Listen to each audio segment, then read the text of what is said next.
Hi, I'm Lori Grunin, Senior Editor with CNET, and this is the Panasonic Lumix DMC G1. This camera is most notable for being a hybrid camera. It's fundamentally a point-and-shoot back here, but it handles interchangeable lenses. So while it looks like a digital SLR, it lacks the most important component of being an SLR, which is the mirror. It's kind of expensive. It seems as if for everything I like about this camera, there's something that I dislike equally. The kit lens which it ships with, which is the first of the micro four thirds standard lenses, is actually a very nice lens. It's got a flip and twist LCD, which Canon got rid of on the PowerShot G series, and a lot of people have never forgiven Canon for that. It's got a rubberized feel that I happen to like. It's got a nice grip.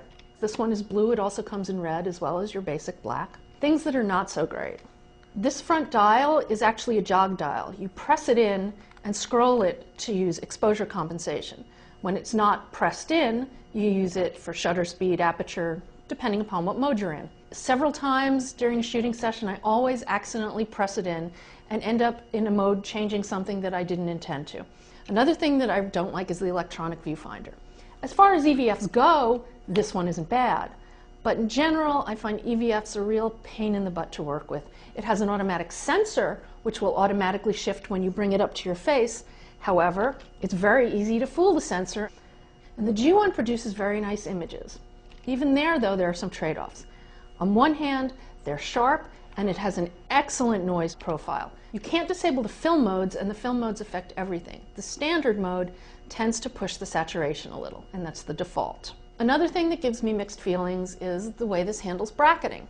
On one hand, it has a very nice bracketing interface with this virtual dial that you can scroll and see exactly what you're bracketing. On the other hand, you can't control separately how many frames and how many stops. So you have to stick with its fixed options, and there's no full stop bracket. It's never going to be the pocketable camera that you get even with the G10, which a lot of people think is too big to begin with. Personally, I think most people love this camera or hate this camera.